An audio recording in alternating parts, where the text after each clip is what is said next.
Tudo isso faz pensar o quê? Ele se elegeu falando que era liberal, falando que é neoliberal, falando que é Estado mínimo. Vamos cortar as verbas das coisas aqui, tirar ministério, vamos diminuir os gastos aqui e ali. Quer dizer, é Estado mínimo para a saúde, para a educação, para a nossa segurança, quer dizer, para os nossos leis trabalhistas. É mínimo para mim e para você, mas é máximo para os bancos, é máximo para os grandes empresários, é máximo para o agronegócio e é máximo para os estrangeiros.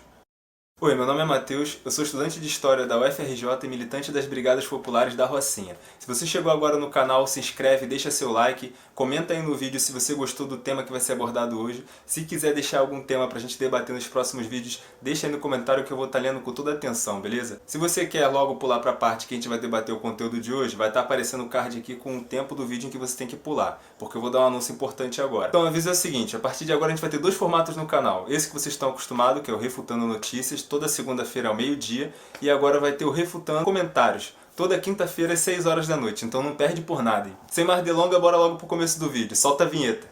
Tô na guerra pela paz, não peito o trem, não peita quem, não peito o trem, não peita quem. Então o tema que a gente vai abordar hoje é sobre a popularidade do Bolsonaro que tem subido, igual o anão que ele levantou achando que era uma criança. A gente vai fazer essa relação e mostrar como a popularidade dele é uma coisa contraditória, né? Tá subindo fazendo tanta merda como ele tem feito.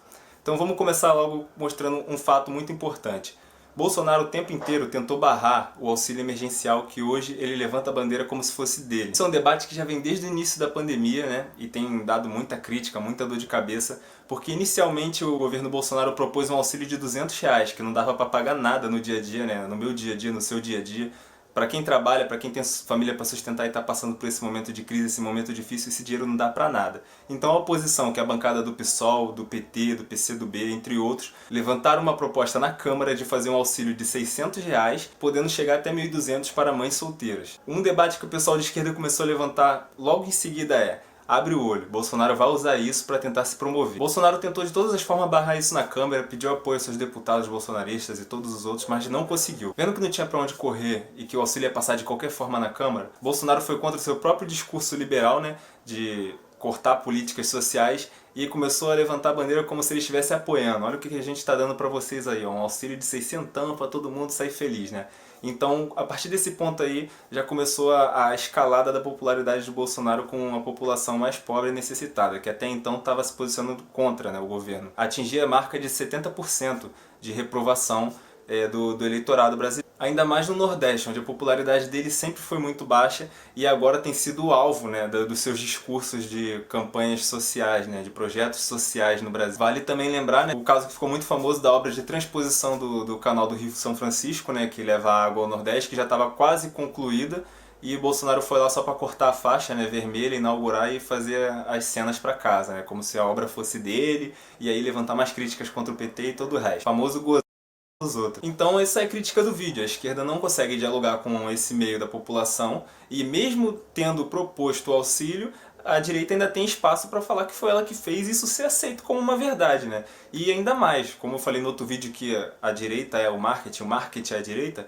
agora saiu um estudo que diz que 47% das pessoas não enxergam o Bolsonaro como um dos principais culpados por mais de 100 mil mortes por causa do coronavírus no Brasil. Ou seja, o cara ele ganha crédito por coisas que ele não fez e não é culpado de coisas que ele é responsável. Quer dizer, onde está a falha aí? As pessoas são burras? Eu acho que não. Eu acho que a direita tem uma marketing muito boa, tem uma comunicação muito boa com a população. Mesmo aqueles que não se posicionam sobre a política, mesmo aqueles que falam que não tem lado político, de esquerda ou de direita, acabam caindo nesse discurso. E por que isso acontece? Isso é uma coisa para se levar em conta. Isso é um debate que tem que ser feito. E aqui nós vamos levantar alguns fatos bem rápido para mostrar que todo mundo já deve estar cansado de saber, né? Pelo menos acredito que você que clicou nesse vídeo tem um mínimo de consciência sobre isso, que é os fatos que mostram como o Bolsonaro teve responsabilidade sobre essas mais de 100 mil mortes que já estão marcando hoje no Brasil, até o momento desse vídeo. A primeira delas, nós vamos listar aqui como tópico, é a descrença. Bolsonaro fez de tudo no início dessa pandemia, não só ele, né? Seguindo a onda do Trump, que ele adora imitar, para que as pessoas não acreditassem que isso seria um problema real. Ele chegou a falar no número de mortos que seria aproximadamente entre 7 mil, entre 4 e 7 mil, alguma coisa assim, para tentar eufemizar muito e todo momento levantando a bandeira da descrença sobre essa doença, que não era algo assim tão alarmante, como ele falou que o brasileiro também já nada no esgoto, então tudo isso aí tá tranquilo, a gente não vai pegar nada, o brasileiro tem imunidade já a isso.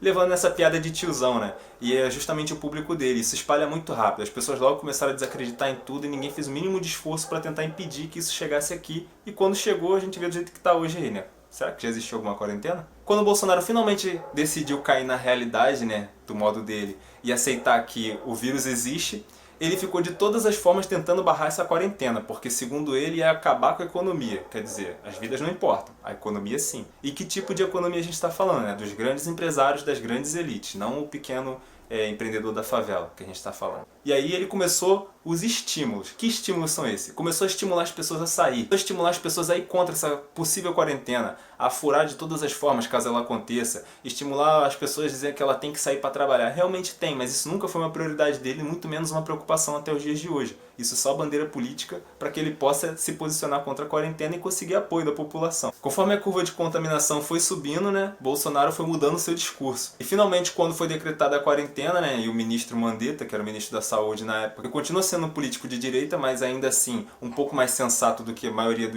dos aliados de Bolsonaro, decretou a quarentena por uma situação de que já não dava mais, não tinha mais condição de continuar desse jeito. Então não durou muito no ministério e Bolsonaro logo tirou a Mandetta do cargo. E a gente ficou pela primeira vez sem o ministro da Saúde logo no momento de quarentena, né, de pandemia. Usando esse discurso de anti-quarentena, Bolsonaro levou multidões às ruas, né, decretou a caça aos governadores, né, com a bandeira de que eles eram responsáveis, já que o STF deixou na mão dos governadores a capacidade de iniciar a quarentena ou não e gerir todo esse procedimento, já que o governo federal lavou as mãos a todo momento, estava aí montada a desculpa perfeita, justamente o que ele queria para não ter que se responsabilizar mais ainda sobre tudo isso. Ou seja, já que os governadores começaram as quarentenas, eu não tenho nada a ver com isso. O que a gente sabe que é mentira, porque o governo federal tem tudo a ver com isso, já que é a responsabilidade dele gerenciar um momento como esse. Ou então para que a gente precisa de presidente, né não? Vamos transformar cada estado em um país. Pô. Não demorou muito pouco mesmo, e esse número que Bolsonaro previu antes de 4 a 7 mil pessoas acabou caindo por terra, né? Infelizmente, muito mais gente morreu em um período muito curto. Isso o número oficial de pessoas mortas, né? Por causa do coronavírus. E aí também, como ele adora fazer uma teoria da conspiração sobre tudo, né? A direita adora fazer isso, também começaram a usar o seu público, os bolsonaristas, né? Para poder atacar a credibilidade da mídia no momento desse e supor que estavam sendo fraudados os números para tentar derrubar o governo dele. Coisa que, na minha opinião, ele já consegue fazer sozinho. Mas você pode me perguntar, até agora você só criticou ele, o que ele poderia ter feito? O que você faria se estivesse no lugar dele? Bom, isso não é uma coisa muito difícil de pensar, né? Existe entre a China e o Brasil um oceano. E o jeito de chegar até aqui é por viagens, ninguém vem andando ou pedalando de bicicleta, né? Então o que seria muito fácil do governo federal fazer, ou pelo menos propor fazer, uma coisa que ele lavou as mãos? Fechar as fronteiras. Ah, mas vai fechar a fronteira para sempre? Não. Um caso que seria muito facilmente feito aqui poderia ser o quê? As pessoas que chegam fiquem em quarentena por um período de tempo de incubação do vírus, que pelos cientistas diziam era aproximadamente uma semana, e fazendo teste para poder, aos poucos, essas pessoas irem vindo para o território brasileiro. Mas o que aconteceu foi o contrário, ele arreganhou as portas do Brasil e falou, vem para cá mesmo, pode correr. Vale lembrar do caso dos brasileiros que estavam em Wuhan, né? E acabaram mandando uma mensagem, aquele vídeo que todo mundo viu em rede nacional, né? Eles implorando ao Bolsonaro para poder vir para o Brasil, porque lá estava um fim de mundo, um apocalipse. Bom, para triste notícia para eles e muito mais triste para nós, era melhor que eles tivessem ficado lá, porque lá eles já controlaram o caso e aqui está se tornando a nova Wuhan, né? Até pior, exponencialmente maior e mais perigosa, porque aqui tem o Bolsonaro. E aí vem o grande potencial assassino desse vírus, porque quem trouxe esse vírus para cá não foi o pobre. O pobre brasileiro ele já não tem condição de viajar para fora há mais ou menos uns quantos anos? Bastante tempo, pelo menos há 5 anos aí. Ele já não tem condição de sair do Brasil para viajar para outros países há mais ou menos uns 5, 6 anos. Então, não foi o pobre brasileiro que trouxe essa doença para cá, foi a classe média e os ricos. Então, eles trouxeram essa doença para cá. Mas, infelizmente, como tudo aqui no Brasil, sempre sobra para o povo mais pobre. E quem está morrendo mais por essa doença é justamente a população mais pobre. Logo no início dos casos, eu estava trabalhando lá em Ipanema e uma coisa que me deixou bem triste, né? Foi o caso de uma doméstica que acabou falecendo, né? Porque ela estava sendo obrigada a trabalhar, como eu também estava sendo obrigado a trabalhar, acredito que vocês também. E ela estava trabalhando com uma família que tinha dado positivo para o coronavírus. Mas a família não liberou ela já era uma senhora, acabou se contaminando e falecendo. Então, ela morreu, a família se contaminou e ela foi, acho que a primeira ou a segunda vítima aqui no Rio de Janeiro, né, desse vírus. E logo depois começaram a aparecer um monte de casos e casos e casos, e sempre afetando o grupo das domésticas, das trabalhadoras nas casas das pessoas da Zona Sul, e logo se espalhou para a Barra, e aí começou a se espalhar para o subúrbio do Rio de Janeiro, para as favelas. E aí foi instaurado o caos de vez, né? O que você pode fazer? Já chegou na favela. Uma coisa que a gente não tem é acesso à saúde, acesso a serviços essenciais, que sempre foram negados historicamente para essa parte da população. Então é muito fácil para alguém que viajou para Wuhan voltar para o Brasil e ficar internado num leito especial para ele, tendo todo o suporte médico e sobreviver a isso. Agora nós que vivemos na favela e somos obrigados a ir trabalhar porque não temos outro meio de sobreviver, graças à equipe do Bolsonaro que se isenta de tudo, a gente vai morrer no SUS. Entendeu? Não vai ter leito. Se eu não me engano, sai um dado que estima que foram destinados 90 bilhões ao combate ao coronavírus pelo governo federal. Eles sempre falam desse déficit, desse rombo nas contas públicas quando é para liberar alguma coisa que vai servir para a população, como dinheiro para a saúde, dinheiro para a educação, previdência, auxílio, direitos trabalhistas e aumentos salariais para os servidores, que já não recebem há anos. Eles sempre tratam disso. Mas o que não foi debatido e que foi dado de bandeja por grandes bancos logo no início dessa quarentena, bem no iniciozinho mesmo, e saiu numa nota de rodapé do jornal, é que o governo federal liberou 1,2 trilhão para os bancos brasileiros. Ou seja, 1,2 trilhão para os bancos, e nessa hora não teve rombo no orçamento, não teve nada, ninguém debateu, não precisou de proposta passar na Câmara. Foi assim, da noite para o dia você abriu o jornal e estava lá, 1,2 trilhão para os bancos. E aí beleza.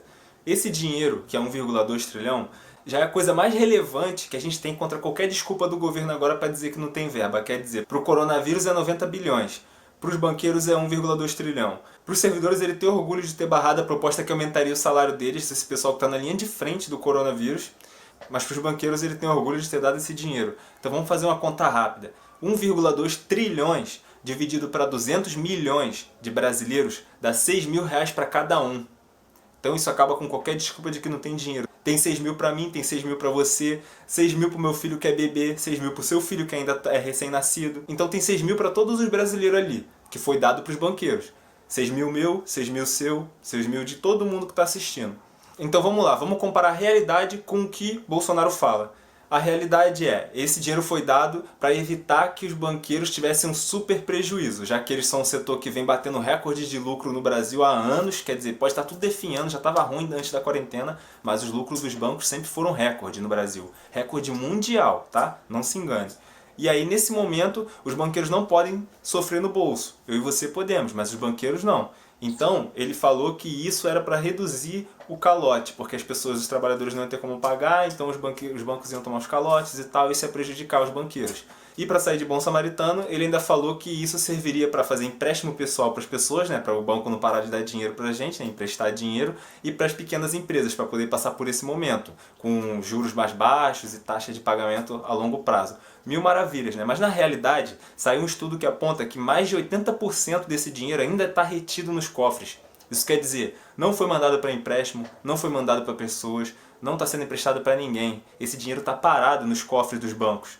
Que isso ali é um auxílio de emergência para os banqueiros. Caso as coisas piorem, eles ainda vão ter 1,2 trilhões.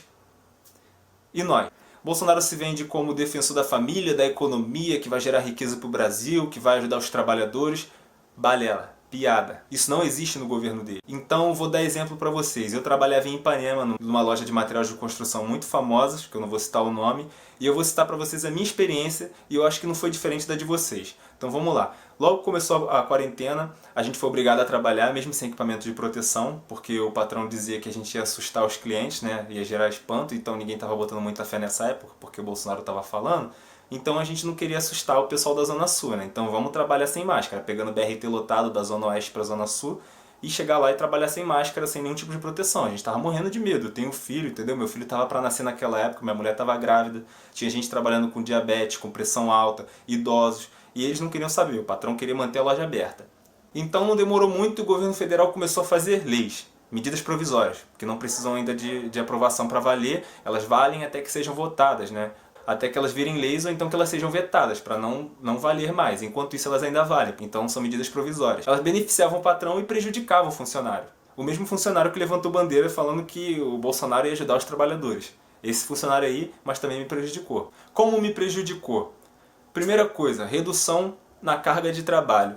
Ah, mas a gente vai trabalhar menos, mas também vai receber menos. Quer dizer, o seu salário no momento de pandemia ainda vai ser cortado. E esse corte era inicialmente previsto a 70%, mas acabou sendo até maior. E logo foi outra medida provisória que liberou deixar a gente em casa. Quer dizer, tudo bem, a gente vai ficar em casa, vai ficar recebendo o salário. Mas aí vem a pegadinha. 30% do nosso salário de folha, né, vamos botar, eu ganhava 1.200, 30% disso meu patrão ia pagar, como se eu estivesse trabalhando. Os outros 70% eu ia me pagar do meu seguro-desemprego. Quer dizer, eu ia ficar em casa, mas esse valor ia ser descontado do meu seguro-desemprego em uma eventual demissão. Aí beleza, a gente tem essas possibilidades. Ou a gente fica sem receber, ou a gente paga o nosso salário, ou a gente trabalha recebendo menos. Ou então a quarta opção, que é uma opção muito triste e acabou acontecendo no meu caso, demissão em massa. E aí no caso também foi liberada a suspensão de contrato, entre outras medidas que só ferravam o trabalhador, mantinham as portas do comércio abertas e mantinham os patrões com seus lucros. Porque o dinheiro que o patrão ganha não está só no produto que ele vende, a diferença entre o que ele compra e o que ele vende. Também está na sua força de trabalho, está em quanto ele te paga. Quer dizer, não gastar muito já aumenta o lucro. Então não gastar é lucro. Então quando o patrão só gasta 30% para manter um funcionário que pela lei trabalhista ele não poderia fazer isso, que ele não teria o direito de fazer isso com o trabalhador, e ainda fazer o trabalhador pagar 70% do próprio salário, ele está lucrando. Quando você arranca as leis trabalhistas, ele lucra, porque ele não tem a obrigação de te pagar. E é isso que vem acontecendo. E seguindo para mais medidas contraditórias do governo Bolsonaro, como você pode ver até agora tudo isso, né? Então vamos falar do Guedes, né? Que é um cara muito alavancado pela direita, né? O grande sábio Guedes. Vamos falar especificamente do dólar. Para quem é bom esse dólar alto? Quer dizer, antigamente o dólar alto era motivo de impeachment. Hoje o dólar batendo quase R$6 não é motivo para impeachment. Na verdade é motivo pro Guedes comemorar, né? Falar, não, a economia tá boa, pô, tá dando certo. Então eu vou te explicar por que tá dando certo. Tá dando certo porque quando o dólar tá alto, produtos importados, que é aquele que os brasileiros compram de fora, vem para cá com preço mais alto. Quer dizer, o dólar tá R$5. Ou seja, você importa em dólar, você vai pagar 5 vezes mais pelo produto. Experimentem no AliExpress agora procurar quanto tá as coisas. Tá um absurdo, porque o dólar tá alto, não é bom você comprar de fora, é bom você comprar aqui. Mas isso também é ruim para o pequeno empresário que depende do valor das exportações e importações para comprar seus produtos de fora e vender barato aqui. Então, se isso é ruim para o empresário daqui, o pequeno empresário, para quem que isso é bom então? Para os grandes empresários, para os grandes exportadores, para os bancos. Isso é ótimo para os grandes exportadores. Soja, carne bovina, está sendo vendida 5 vezes mais caro lá fora. Então esses setores da economia que são os setores que mandam no Brasil, e eu não falo só de dinheiro, eles mandam porque têm poder, eles escolhem presidentes, eles fazem as leis a seu favor, é esse grupo que vai ser privilegiado, é esse grupo que vai ter as leis a seu favor. Então quando o Bolsonaro fala que ele é a favor de alguém, ele tem que ser sincero e falar, eu sou a favor do agronegócio, eu sou a favor de empresário, mas não sou a favor do trabalhador, eu não sou a favor das famílias. Eu não sou a favor do favelado, do pobre, do nordestino. Eu sou a favor de quem me mantém no poder. Ele tem que ser sincero e falar isso. Aí vocês vão falar, mas pela primeira vez no Brasil a gente teve uma aliança com os Estados Unidos, um país de ponta, Israel, que vai alavancar tudo no Brasil. Beleza. Em que posição o Brasil está nessas alianças?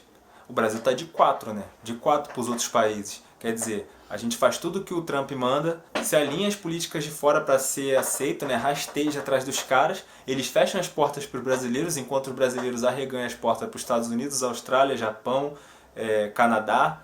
Enquanto isso, eles não abrem as portas para a gente. Não precisa mais de visto para esses países virem para cá, mas a gente precisa de visto e ainda eles dificultam a nossa entrada lá. Tudo isso com promessa de entrar na OCDE, mas a realidade foi outra. Os Estados Unidos não indicou o Brasil para entrar na OCDE e o Brasil até agora não está na OCDE. A promessa da Terra Maravilhosa que viria para salvar o Brasil, né, fazendo essa aliança onde o Trump enxergaria o Brasil como igual e ajudaria a gente a diminuir o preço das coisas, nunca existiu e não vai acontecer. Porque não é interesse deles. Eles estão aqui só para usurpar o que a gente tem. E essas são as contradições do Guedes, essas são as contradições do governo Bolsonaro. Eles não fazem o que falam, e eles não falam o que fazem. Você anda procurando o que eles fazem? Ou você confia no que eles falam? Então vamos lá, se você levantar a bandeira, ele pode fazer tudo isso, mas não é corrupto. Bom, o que é corrupção para você? Bolsonaro tem liberado cargos e dinheiro, verbas, para deputados desde sempre aprovar tanto a medida da reforma da Previdência quanto outras. Então o que é a corrupção para você? Quando você compra deputados, quando você troca favores para poder passar leis que você quer, que vai beneficiar aqueles grupos que te mantêm no poder, quer dizer, eu vou fazer a lei para o empresário, mas eu preciso de apoio para isso, né? E o que acontece? Aquele deputado que você botou lá, que é de direita, que é de centrão, pode até ser de esquerda também, que está lá para botar asfalto na sua rua, ele precisa de dinheiro para isso, que função de deputado não é botar asfalto na tua rua, é fazer lei. Como é que ele bota asfalto na tua rua? Quando ele aprova a lei que o Bolsonaro quer, para poder receber verba e se reeleger botando asfalto na sua rua. Fora o esquema de rachadinha, entre outras paradas que acabam acontecendo, né, que é todo esse tipo de corrupção que ele acaba fazendo. Mas isso é assunto para outro vídeo, então se você quiser que eu faça um vídeo sobre isso, deixa aí nos comentários também, vai ajudar bastante. Não se esquece também de se inscrever, tá, e recomendar esse vídeo para que mais pessoas assistam, valeu? Eu sei que você está gostando. Então vamos voltar, que você tem que observar aonde ele veta e o que ele aprova. Quer dizer, ele veta coisas que são para favorecer o trabalhador, o favelado, as famílias, entendeu? Mas quando as coisas são para favorecer os empresários, o agronegócio, os bancos, os estrangeiros, ele corre atrás de mover o mundo, céus e terras para isso. Compra deputado, compra centrão, faz campanha, vai para a rua. E quando é para mim e para você, ele agradece por ter vetado aquilo que seria uma ajuda aos trabalhadores que estão na linha de frente agora contra o coronavírus. Tudo isso faz pensar o quê? Ele se elegeu falando que era liberal, falando que é neoliberal, falando que é Estado mínimo. Vamos cortar as verbas das coisas aqui, tirar ministério, vamos diminuir os gastos aqui e ali. Quer dizer, é Estado mínimo para a saúde, para a educação, para a nossa segurança, quer dizer, para os nossos leis trabalhistas. É mínimo para mim e para você, mas é máximo para os bancos, é máximo para os grandes empresários, é máximo para o agronegócio e é máximo para os estrangeiros. Quer dizer, ele pega dinheiro da gente, ele pega os 6 mil reais que seriam meus e seus e dá para os banqueiros para eles não se ferrarem nessa crise. Ele nega auxílio para a gente, ele faz leis contra a gente e favorece os empresários. Ele permite que os empresários te demitam e que você não tenha nada hoje, que você esteja na posição que está e que eu também estou. Então, por que a popularidade desse cara cresce? O que está acontecendo? O problema está nas pessoas? O problema está na informação? Como a direita se comunica? O que a esquerda está fazendo? A direita está crescendo num espaço onde a esquerda não ocupa. Esse diálogo, o que eu estou falando agora, não chega nesses trabalhadores. O que chega é que Bolsonaro liberou o auxílio para eles até dezembro. Bolsonaro fez o auxílio para eles. Bolsonaro está levando água para o Nordeste. Bolsonaro está fazendo leis para não acabar com o emprego. Bolsonaro está fazendo pacotes anticrime. Olha o nome, anticrime. O que a esquerda está fazendo? Então esse foi o debate de hoje. Essa foi a notícia de hoje também. E se você gostou, se inscreve logo no canal aí, deixa seu joinha, valeu, vai ajudar bastante. Dá sua opinião aí nos comentários. Pode mandar esse vídeo para os seus amigos, não vai ter problema nenhum. E quinta-feira a gente tem um encontro marcado aqui, 6 horas da noite, começando o quadro Refutando Comentários, hein? Meu nome é Matheus e a gente se encontra no próximo vídeo.